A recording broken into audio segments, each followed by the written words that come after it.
Hello, and welcome to another episode of Frame and Reference. I'm your host, Kenny McMillan, and today we're talking with Bryant Fisher, the cinematographer of Lenox Hill in We Are Freestyle Love Supreme.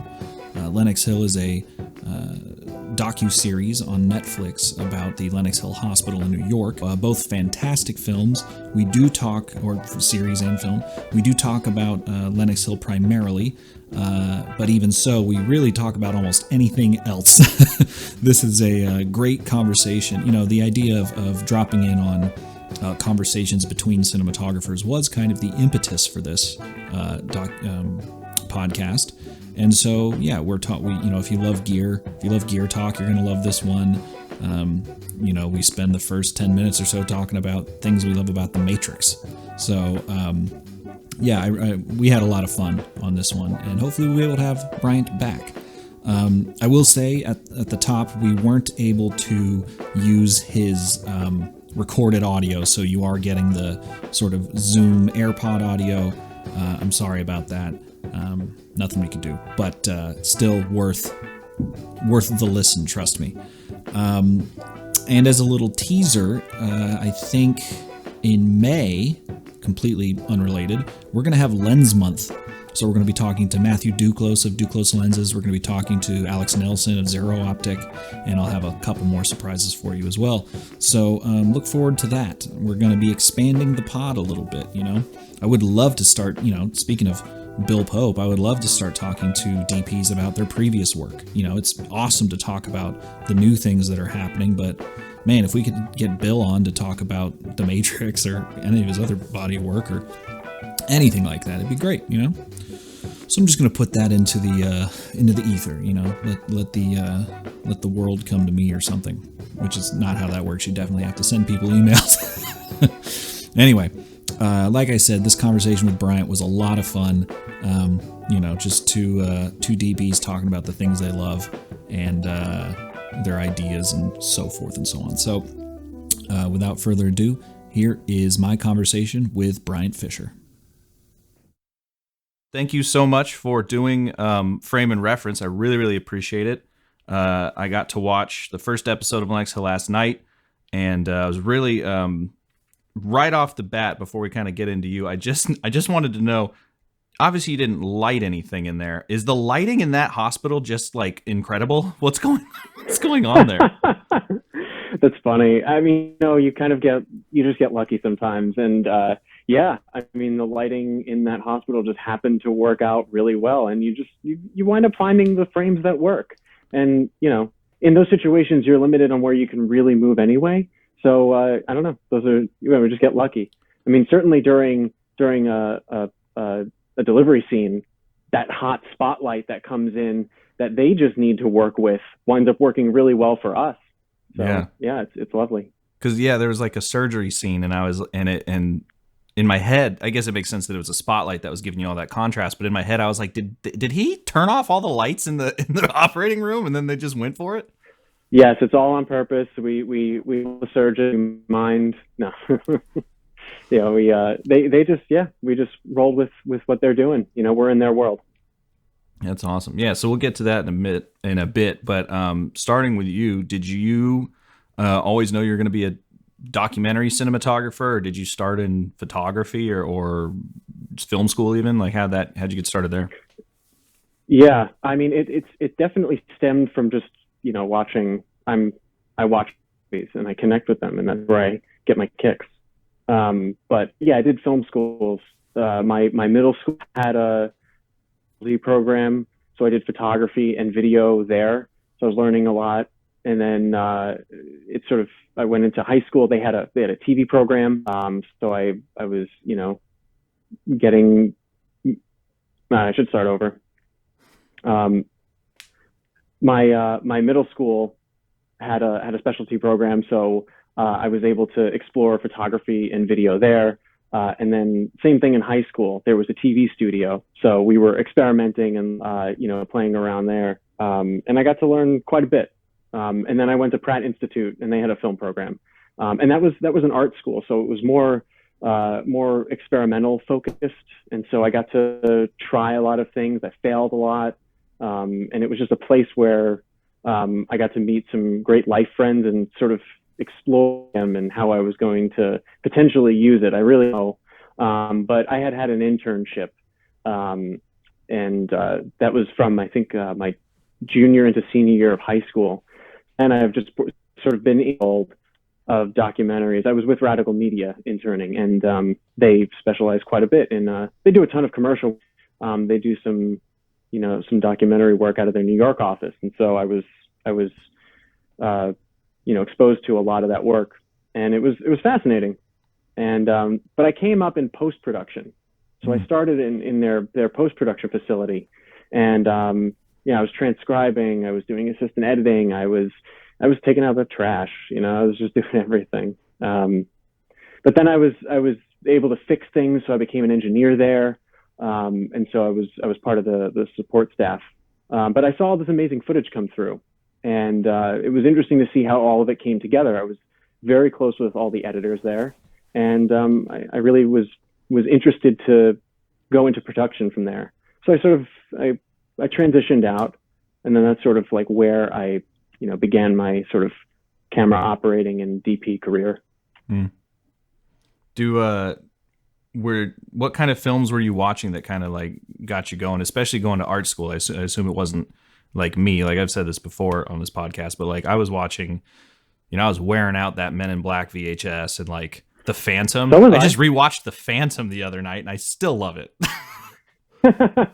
I mean, I just rewatched the first Batman, the Tim Burton one.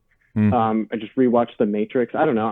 I'm watching that influenced me in childhood over and over. So I grew up in the 90s, which was a great decade for films. So I don't know. I feel like a lot of those movies have just sort of like really, I don't know, they've baked into my brain. I have this, I can recite movies, which is kind of crazy. It gets very annoying to some people. I have to curb myself when I'm watching movies with them. Totally. But I don't know. I think, those kinds of things just sort of influence you in the back of your head when you're doing any kind of documentary work. I think I never knew I was going to go into documentaries per se, but the more doing it, the more I realize how incredibly lucky you are to be in these situations and to be given access to, very intimate moments in people's lives. And I think that's I don't know, that's kind of attractive to me, to be that close to someone and for them to, be okay with allowing a camera around them and to document with them. Yeah. I actually just, for my birthday last year, 2019, I was able to see, they showed The Matrix in the Dolby Theater at the mall near here. I saw that also. Dude, all right. Did you find yourself, because I've watched The Matrix a billion times, right? That's probably one of my all times. And I remember sitting there going like, I didn't know that's what that looked like. I didn't know, like at the very beginning when the camera goes through like the Matrix code, I didn't realize that the black was actually more Matrix code.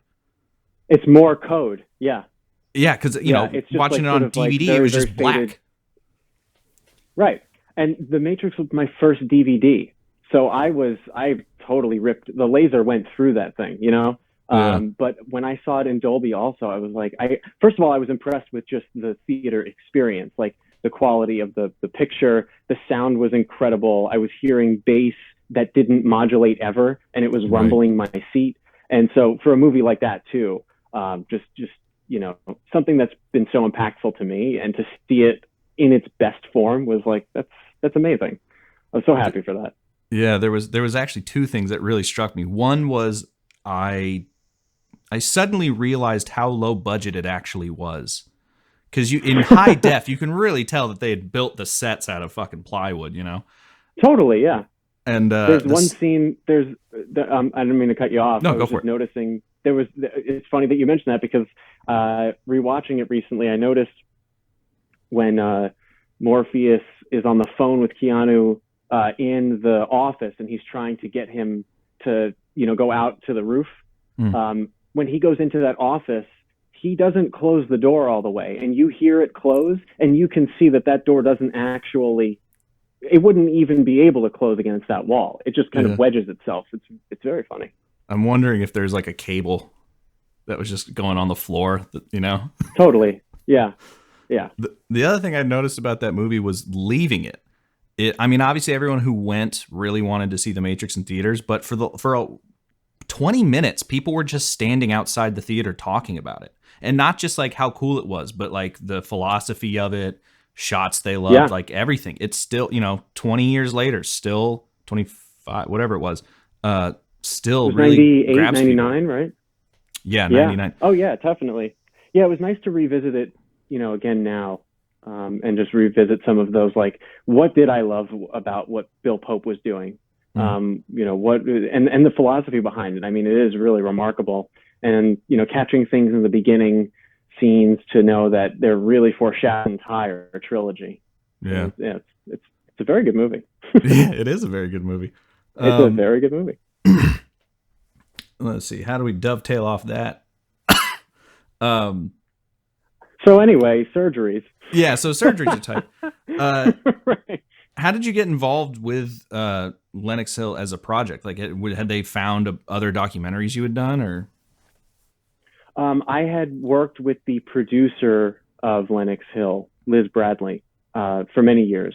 So she reached out to me and said that the two directors, Adi Barash and Ruthie Schatz, were looking for a DP. And so, I went to meet them, and we hit it off pretty well. We just kind of dived in. Liz and I had worked on, gosh, I don't even, it's kind of hard to recall like exactly which projects we were doing, because we both worked out of Radical Media, honestly. And there were a ton of projects that I was on, different branded things, little doc things through there. And she was running a whole bunch of ships. So I jumped in whenever she called me. Cool. Did you, do you remember the project that kind of, like got you where suddenly you were like, okay, now I'm not just screwing around. Now I'm actually working? My first documentary feature was Hamilton's America. Oh, so wow. I was, working on I think we were using a 5D and a C300, the Mark One. And we were with Lynn for 2 or 3 years while he was writing that musical. So it was one of those things where the director was close friends, old roommates with Lynn. So he had that connection, and we just sort of did it on spec. It was like, I don't know what this is going to be. It's like an off of In the Heights thing. So, maybe he's got something here. So we just started going on these, shoots every once in a while, and eventually it started to become a thing. And I realized, okay, there's definitely something here. And I quickly recognized that I think that the documentary is going to do well just because this musical is going to be incredible. And then obviously it is what it is now.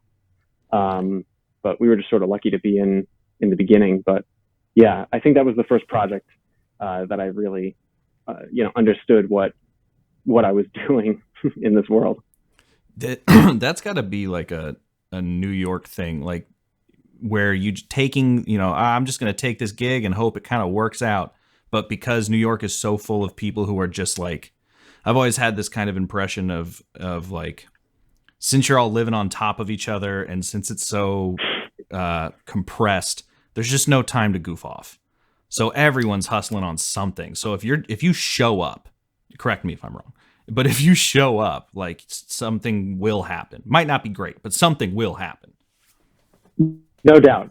I 100% agree. And you should show up no matter what. It should, given circumstances, but like, yes, I did the same thing, even when I was before Hamilton's America, even during, I would show up to anything that I could get my hands on, because I wanted the experience. I enjoyed the process.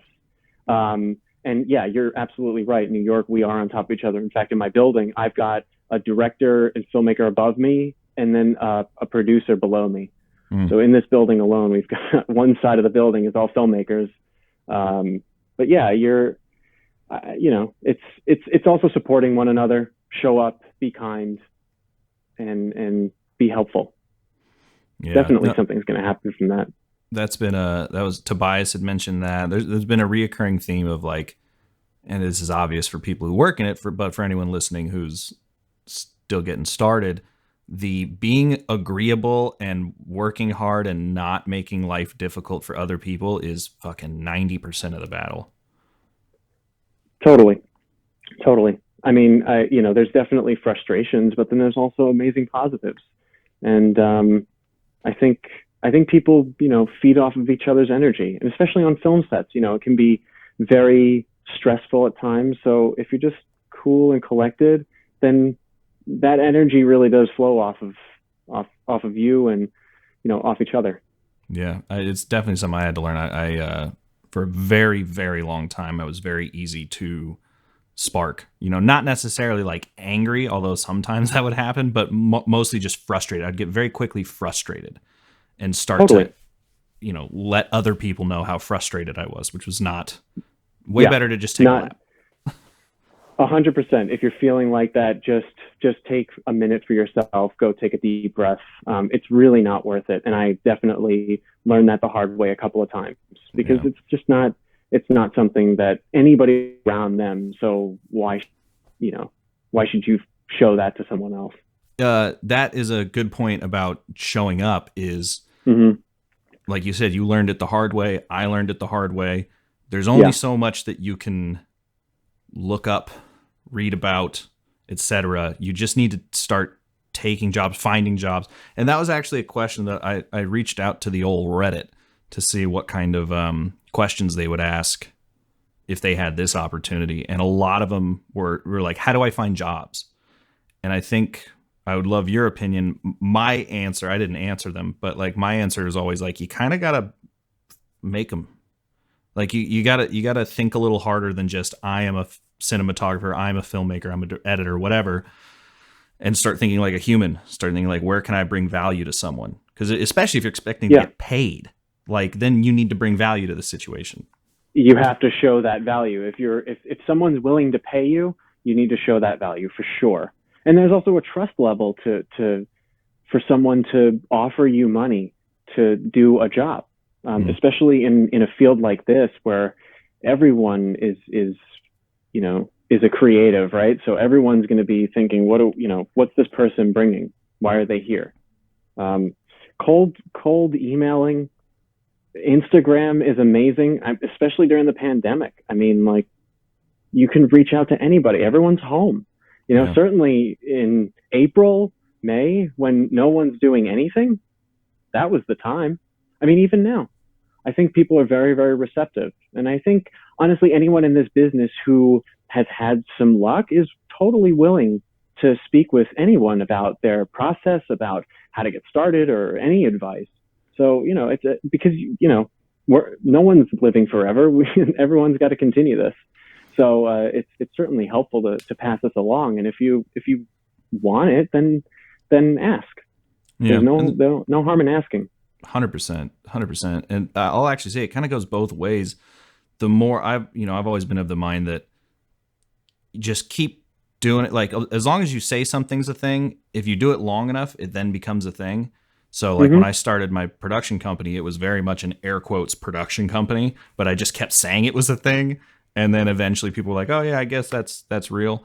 And I was making, as much as I was making like little web content for brands or fashion videos or whatever, I was also, like trying to build up, a YouTube channel, not build up a YouTube channel, but I was putting stuff on YouTube just for fun, which eventually became my job at ProVideo, so to speak. And then, but you start doing stuff like that. And then one day, like Ernie Gilbert, the editor of Atlanta and This Is America and all kinds of great stuff. He actually just made a new film recently, which I'm blanking on the name of. But if anyone's listening, I think Ernie's listening, go watch Ernie's movie. But he reached out to me and he was like, hey man, I saw your review on the C500. I wanted to ask you some questions. And I was like, dude, you're asking me questions? Like, there you go. It just, put it out in the world. There's no harm. Yeah. And so now I think we're acquaintances, which is cool. So jumping back into the doc, what was your, we'll just start with gear and that'll probably get us into everything else. What was your shooting package on it? Well, for Lenox Hill, we had an FS7 Mark II. And everyone gets laved, and that's it. Really? It was plain and simple. Yeah. We used an 18 to 55 Fujinon. It was a very, very light camera because we had to hold that thing for hours on end. And it served us well. It was a workhorse. That, especially that focal length too. At first I was like, oh wow, we're really only going to go to 55. But yeah, you're in the tightest spaces anyway.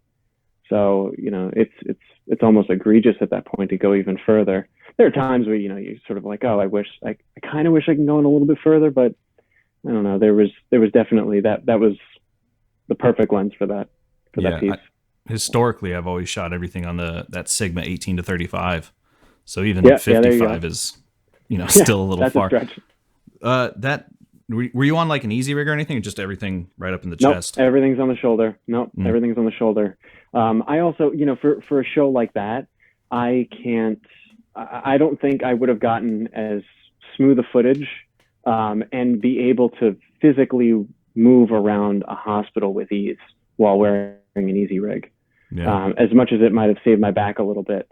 For something like that, I like to feel the connection. I mean, in general, I kind of, I'll make myself suffer just because I like the connection of the camera to my shoulder. It feels a lot more grounded.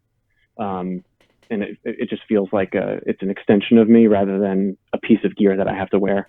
Certainly comes in use for a lot of case scenarios, but like on We Are Freestyle Love Supreme, I would use the easy rig at times.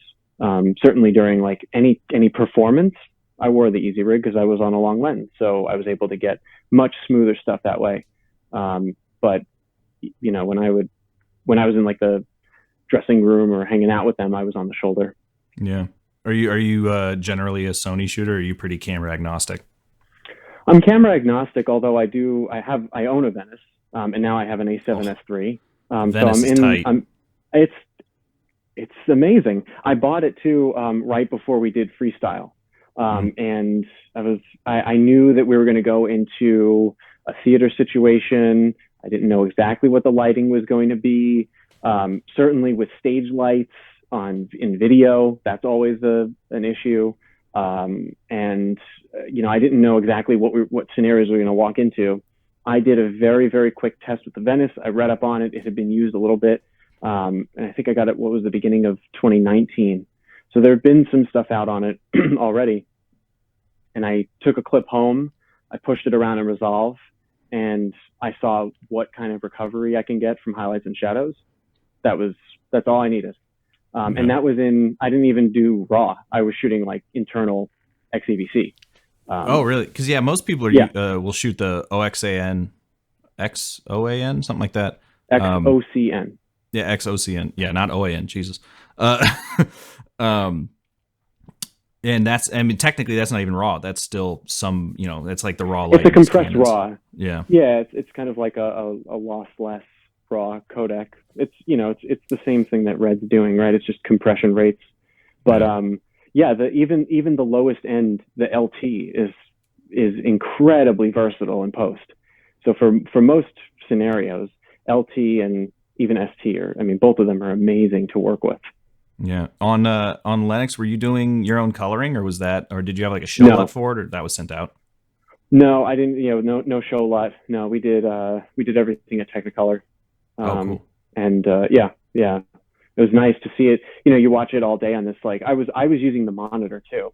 For some reason, like it varies. Sometimes I'm using a viewfinder and I'm really in there, but then sometimes I'm just looking at the display. And I think for Lenox, something about having just a tiny display and me being able to see the entire room was helpful. For some of those scenarios. I just got kind of used to that. Yeah, exactly. I'm sort of looking around at all times, and so I have my peripherals a lot more if I'm just, if I have that monitor. And so, I just had my peaking on and just went with it. Oh, and I was using the Tilta, also the Nucleus, and that worked out pretty well for us. Although there's definitely some finicky things with that thing. Like you go out and you hit a radio frequency, and like your motor stops buzzing, and you lose a shot, and that's awful. Yeah. It doesn't like just go wild on you, it just stops, right? Well, no, it goes wild. Oh no. Yeah. I wish it would just stop. I would have to, in the middle of a shot, I'd be like, oh no, it's buzzing. So then I had to pull the motors, and then I'm up here manually on the lens, just using the handles as handles instead of actual, motor grips. Yeah. Did you have input on the color at all? Because I noticed that, like, I didn't know if it was quite sort of the production design, so to speak, quote unquote. But there's these just very blue and yellow, very strong blue and yellow with very clean whites. And it didn't matter where they were. Like, I have a note here, even in the subway, like that look is still very clean. Yeah. Yeah. I sat with Johanse Brown was our colorist. He's amazing. And he and Adi were working on the color, and I went in for a day to just take a look at and see what they were doing. And I didn't want to step on it because I was really enjoying what they were coming up with. And I really liked it. And we were able to toggle between SDR and HDR in there, and that was really neat. Also just to be removed from the footage for a while and then sit in a suite and then see it in HDR. I was like, oh, okay, this thing has some depth, and I was still impressed. I mean, the FF7 definitely has its flaws. It's a little noisy for my taste. Sure. I still think that for all the rooms that we were in, I think it performed really well. Yeah. And then probably, I assume Technicolor's got some decent denoisers at their hands. Yeah, they know what they're doing over there. Yeah. What kind of like unique challenges were you finding as a cinematographer working in a hospital? Because obviously you've got a lot going on around you, although the hospital does seem to be kind of large in certain spaces. But I would think that like proximity to subject would become an issue. Like I can't imagine you're interacting with them at all beyond like, sorry, hi, It varies. It varies per story, per subject, depends on the situation, depends on the surgery they're having. A lot of the surgeries that were happening in the neuro department were very much planned, and Adi and Ruthie were seeing those stories through. So we knew those people. We would revisit with them. They knew who we were. So it would be a very, how are you? Nice to see you again. Let's, I'll be in the room with you, but, very, very, you're going into some of these people's best and worst days. So you have to, if you're stepping on anybody's toes, you'll notice it, and you have to be very, very, very cautious with how you move around, but also how you just approach people. They're allowing you in, and you're telling their story. So you have to be very, very cognizant of that. But I don't know. I enjoyed that, whatever the interaction was, even if it was very little or a lot, getting to know any one of them as brief or for as long as we did was really incredible. Yeah. What was your approach to B-roll? Because I noticed some very measured kind of composed B-roll. Not that the rest of the show isn't, but I'm always kind of curious about that. I just sort of, we started shooting that sort of towards the end, I would say, when we knew that there was some supplemental footage to get. Ruthie was interested in a very specific kind of style. They really enjoyed very centered kind of frames, very, very static moments, just something to take you out of the kinetic energy that we had throughout the show, just to take a breather. Yeah. So I tried to find as many of those kinds of frames as possible. Just, walking around, finding something that was already in place. What can I use here that's existing? I tried to stay rather medium, kind of like in the 30s to 55 range. And just the idea of, I don't know, I would find something that felt very calm, and I would hold it, and I would just watch it for a while and feel very good. I did all sorts. I did everything though. I was doing out of focus. I was doing pulls. I was doing all of this, but then, you see what winds up being used, and it worked out really well. Yeah, no, I agree. When kind of coming off the doc, how would you say that the majority of your work at this point has been documentary? Do you get to shoot like shorts or anything in general? Yeah, I get to. Yeah, I definitely get to. I've done some Funny or Die pieces, which are a lot of fun to do. Those are quick and fun, and you get to meet some great people. And I did get to. I worked a little bit on a feature recently, or not recently. It was a while ago, but it's actually going to be released soon. Yeah, there's branded content type pieces that come up. Just did something for Uber Eats, and then I did something for. This is more of a documentary, but it's definitely less verite. But we did a piece for the Masters. I was there in November in Augusta, and it's the first time they've had the tournament outside of, I think, what was it? It's March or April. They usually have it. So yeah, it's a mixed bag, but I would say that it's sort of like an 80-20. Most of my work is documentary.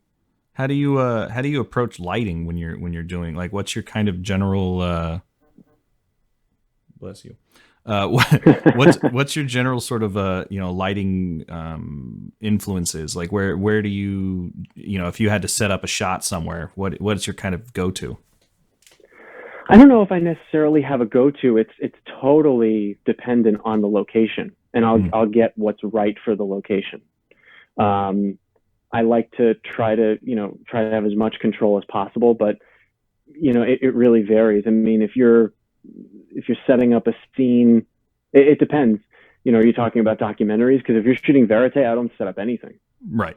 But if you're setting up an interview, I'll definitely try to have some kind of a kit. I will generally try to.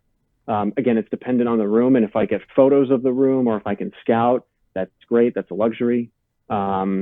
So I'll sort of mold it around that. I'm creating a vibe, and then I'll talk with my directors and see what do we want to feel out of this, and then that will definitely influence if it's going to be a single light, if we're really going to craft it, are we going to add a lot of negative, how much contrast do we want, and so it really does vary.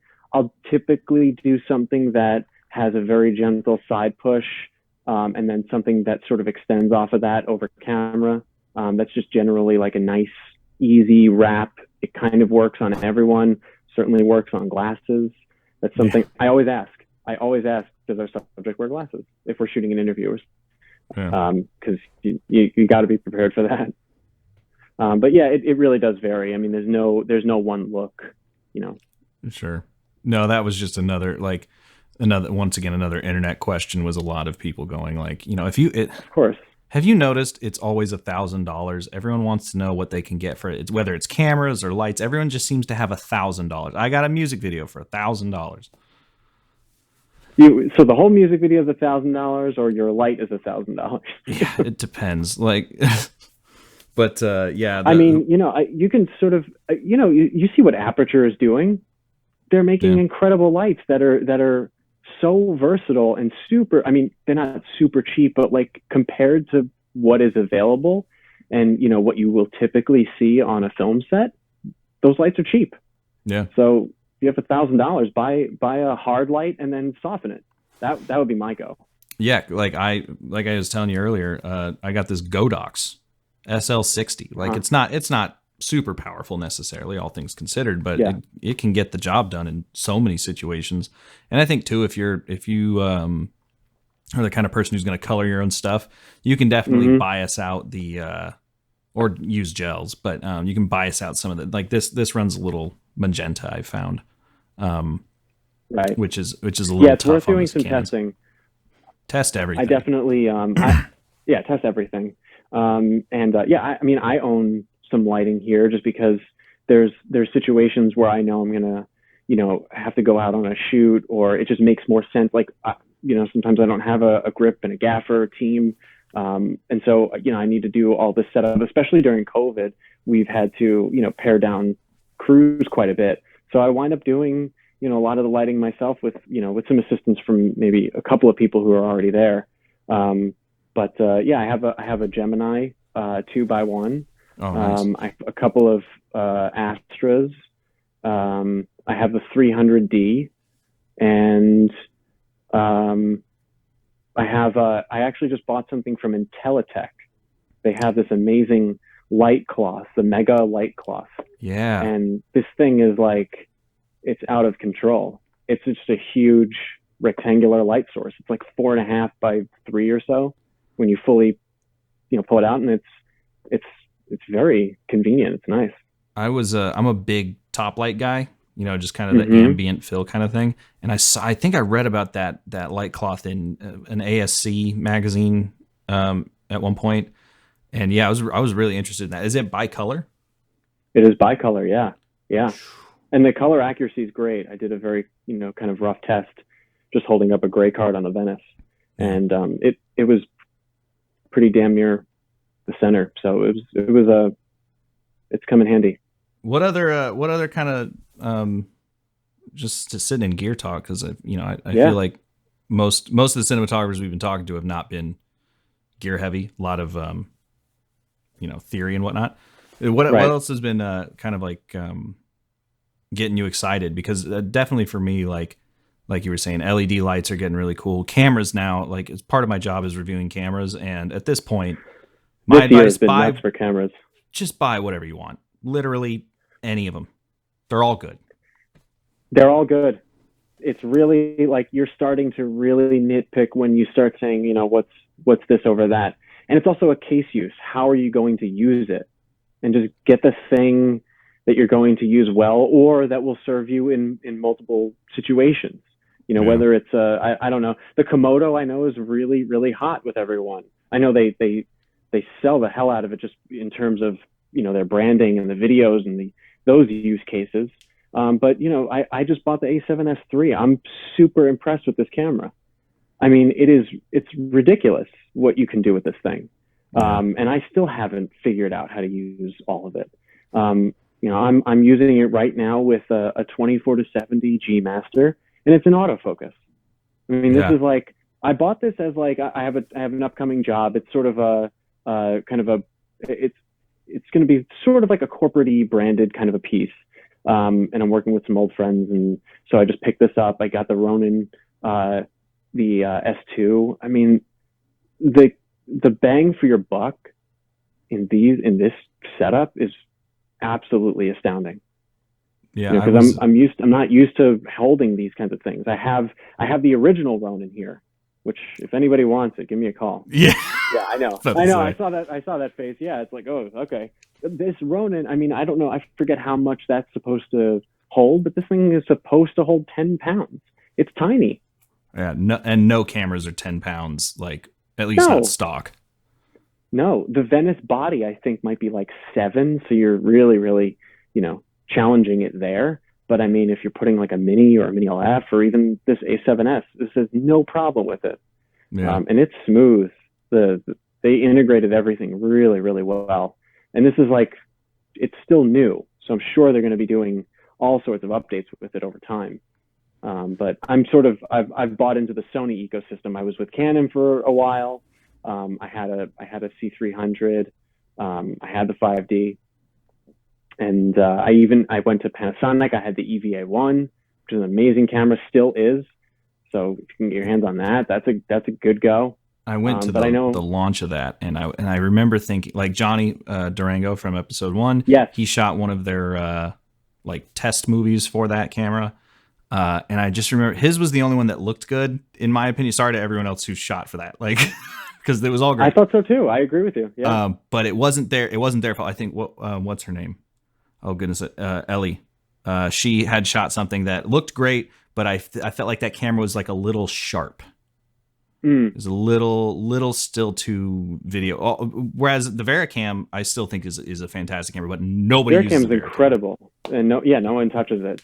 I was debating actually between the Venice and the Vericam, but for my purposes, I needed 2 card slots. The Vericam LT only has 1, and I was not going to be. I just knew I didn't want to be in a situation where I'm out a card, I'm in the middle of a scene, and I got to pop a new card in. And I know media in general is just expensive, but I thought the media was kind of pricey. Yeah. I don't know. The Venice was definitely the sort of a future buy too. I felt like there was a lot there's a lot that they're going to do, I think, with that camera. It has a removable sensor block. That to me was like, oh, so you could just upgrade this thing for how many years? Like, that's a good when point. is it? And you can just change the board whenever you need to. I mean, there's a whole lot that I think that they haven't done with this camera yet, and still, it's like incredible now. Yeah, and there's definitely, like, I have, like I said, the C500 Mark II, and it was kind of like a future buy thing where I was like, I don't need full frame, but there are things that you do that, like, it looks fantastic. Like, I love it. But over Zoom, it looks lovely. Exactly. There's a video about that for anyone listening on Strangel. But there is definitely something about, like, the Venice, especially. Some people buy Alexas, and that's like sick, but there's a confidence. Get use out of it too. Oh yeah, for sure. I mean, you can buy an Alexa Classic on eBay for $5,000, and it's still the exact same sensor and all that. But there is that sort of element of not only future proofing but confidence. If you own a Venice, anyone calling you say like, "Hey, we need this to look as best as possible." You're like, "Well, this camera shot Top Gun, so is that good?" And they're always like, mm-hmm. It's a decent selling point. Yeah. Do you find, for sure. Do you find that on like smaller gigs like that, you have to sell the package and all that? Or are you at the point now where you just rent and then they sign the check? Yeah, not necessarily. I mean, it depends. Sometimes, if I'm at the beginning of a project, I will definitely, if it makes sense, let's try the Venice. Let's see how it works for this show. And certainly put it through its paces. If someone doesn't like the look, which I can't imagine why, we'll go with something else. But it really just depends on what the project calls for. But I've found that the camera works in pretty much any scenario. You can build it up and down, and I've made it work. Did you get the extension block on it? Because I know those are always included with the Rialto. No, not that part, but the back, the recorder. The raw recorder, yeah.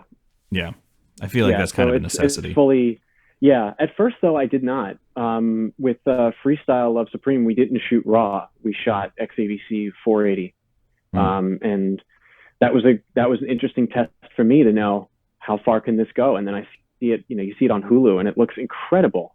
I saw even in high speed at 2500. Just to be able to like really quickly flip, like, oh man, I got to go to 96 frames, but I'm under. So just change your ISO, and it's clean. It's so good. It's just like in all those kinds of scenarios, like I said, I was like, I don't know what I'm going to be walking into. So I just want something that's going to be super versatile, very fast and reliable. And that thing is a beast. So totally. It works in everything.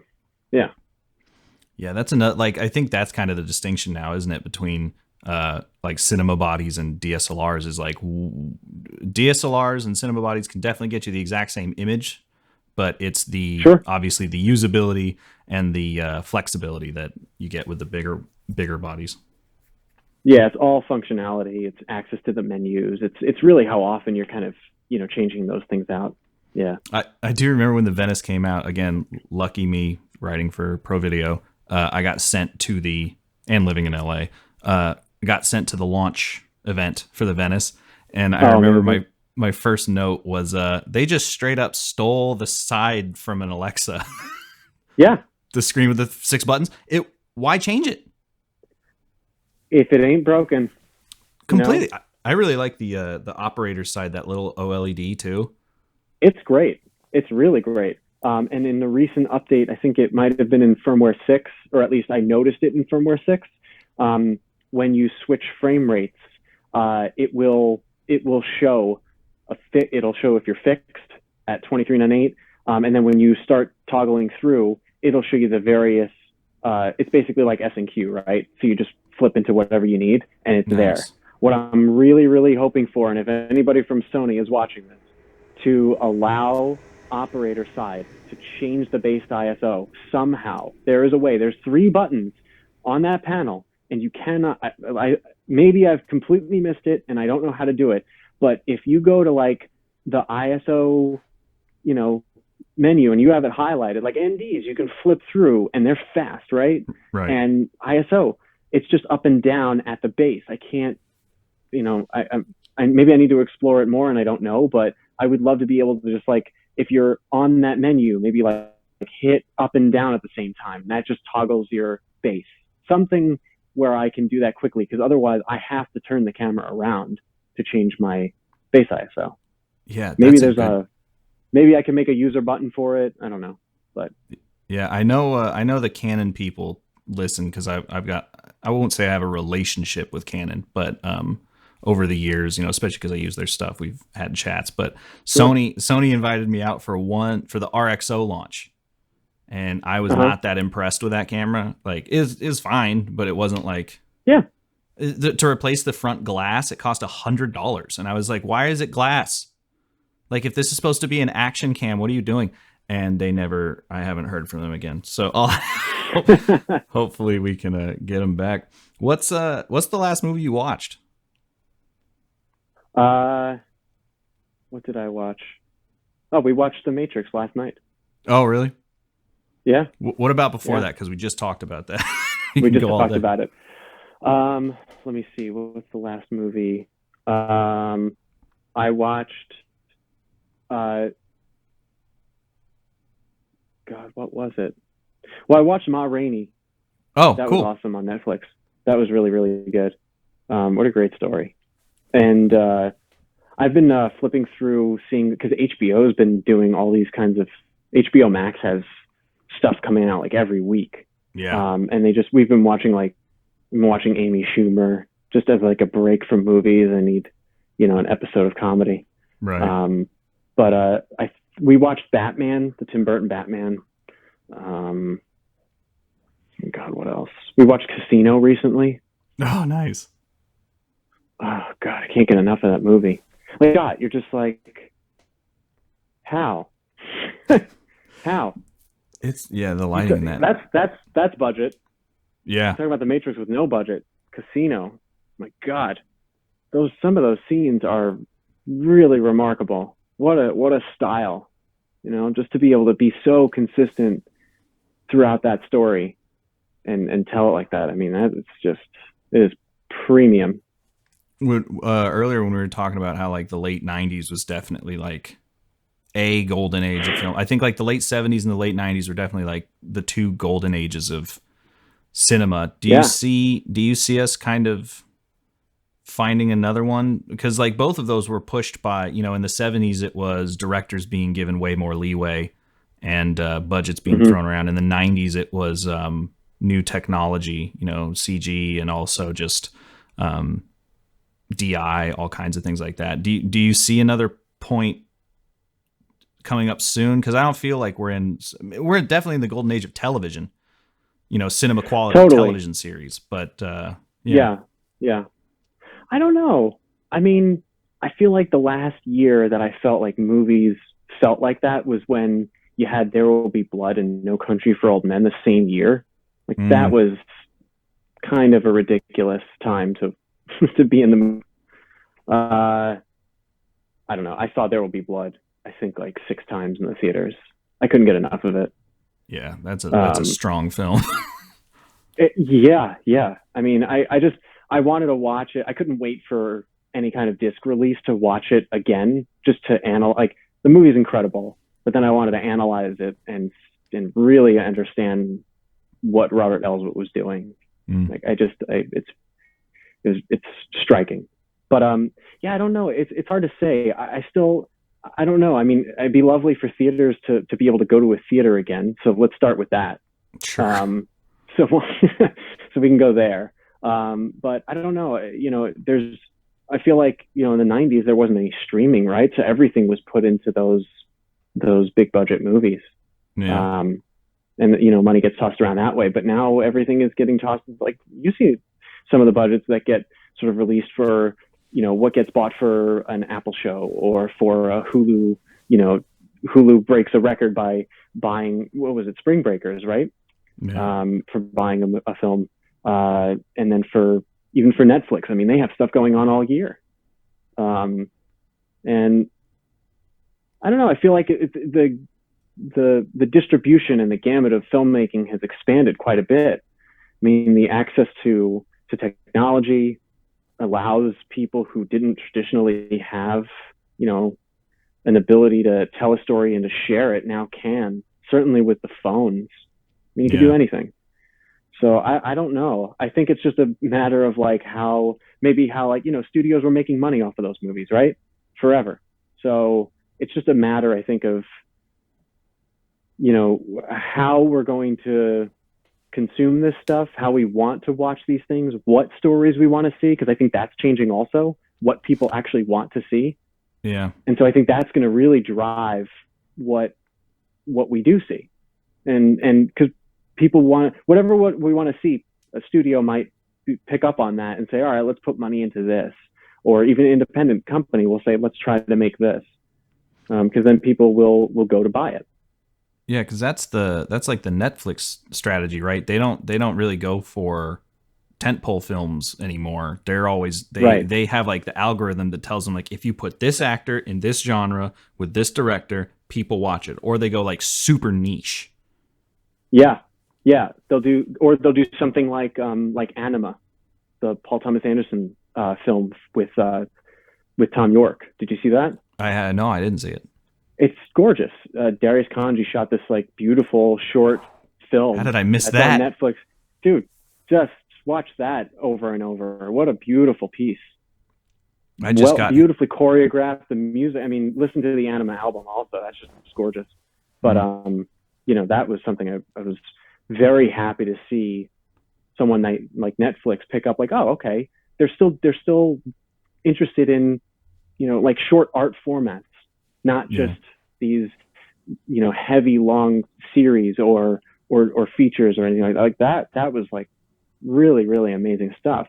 So I hope they keep doing things like that. I think people want to see, because there's still room for short things to live, especially on TV. Yeah. No, I'm wondering too, like with this past year, if people are over. I kind of lamented for a long time the lack of escapism in cinema. Everything was very real and very dark, and you know, I partially blame Batman for that. The Dark Knight kind of everything needs to be gritty, but even that was like escapism. But I'm wondering if now that everyone's been stuck in their homes, we're just going to see like just an explosion of maybe not aspirational. I love a dark gritty film, but just escapism. I don't want to be reminded of anything in reality right now. Well, how many films are we going to want to see that are, you know, that are not just gritty, like you're saying gritty, like the way that they look, or the content? The content. Because I feel like the content. Okay. Because I feel like a lot of movies definitely are shit looks. There's certain, you know, people are doing things that kind of like look the same. Yeah. But I don't know. I feel like it's really going to be, like you said, it's totally story driven. So I do think people are going to want that. Like when people can safely leave their homes for extended periods of time and see their family and hug a friend, you know, that feeling will get, you know, it's overwhelming that we can't do that now. So having some kind of escapism would be great. Yeah. But yeah, I feel like there's definitely got to be that. Like someone's writing like the next great movie right now. So I'm looking forward to what's to come. Yeah, I remember I was watching a clip of Tarantino just like screaming about how the second we don't use film anymore, it's the death of cinema. But then he also added that with digital, you get, like you were saying, every voice can be heard now. And that's going to raise the signal to noise ratio. There's going to be a lot of crap out there. But totally. Even so, if you're good, you're good. You know, it's like I just, this is a silly example, but look at Billie Eilish. Right? Like, yeah, she had a lot of things going for her, but she's good. When we all heard this cat is getting after it. You know, I am excited for that. And it, you know, to be perfectly honest, like the current climate, not 2020, but just like the ability to get out there and make stuff helped me be successful for sure. You know? Yeah. I mean, it enabled me, you know, having also, you know, it doesn't always help you, but it certainly doesn't harm you to have a camera So you can offer up, like you said, it's like, what are you offering? Not just your talent, but your ability to, like, I can do something right now. Yeah. And I can help out. And I don't know. I think it's just, that's what I did when I was a kid. I was messing around with we had, the family camcorder. I was shooting on VHS-C. Yeah. And then eventually it was mini DV. And I was on you didn't stop by high 8? You didn't give high 8 I don't a know little if hello? I don't know if we used high 8. We probably did. There's no way we didn't. Because we did generationals. Yeah, because we had the VHS-C, then high 8, right. And then I got an XL2. Uh-huh. Oh, nice. Good for you. I was stunting on the high schoolers. I had, I think, I had like a Canon Z something or other. It was the tiniest mini DV camera. The GL2. And then, no, it wasn't even a GL. Oh. It was a camcorder, like this little, thing, the size of maybe an A7S III now. Yeah. Jeez. I was messing around with those, and then, interning, I had access to like tape decks and editing software and computers, and so I learned quite a bit messing around there. I'd take my footage, and do some of that on my off time there. Yeah. So that was great. Big. Man, if anything, that's a technology that I don't think anyone values as much as they should, and that is not having to run tape through a deck. You don't get any scrambles. You're not doing 2-3 pull down. It does clips. It's right, instead of just one big long 500 gigabyte file. Although now we're back up to 500 gigs. Now we're back to 500 gigs. Yeah, but at least it's more. Everything's just everything's digital. You got a card now instead of a tape. Yeah. I remember having to lay off for broadcast, getting everything off of Final Cut. We would lay off to HD Cam SR. Right. Like that was just the technicals of having to stripe it with time code. And every step you could screw up, and then it gets rejected. All the time. And you're like, ugh. There's a drop frame. This is a 2-hour long show. Okay, where did we drop the frame? Now we got to roll it back to this cut point, so we have a clean edit on the tape. Frame accuracy. Yeah. Well, we're coming up on an hour. I feel like we should just do a part 2 like next week, and we can just keep going. But let's do it, man. I would love to. I love having these kinds of conversations. I want to have more of them. Yeah. Well, then we'll fuck it. We'll get you on the schedule. But to wrap it up, because I'm gonna need that coffee at some point. I'm at the moment I'm ending every podcast with the same 2 questions.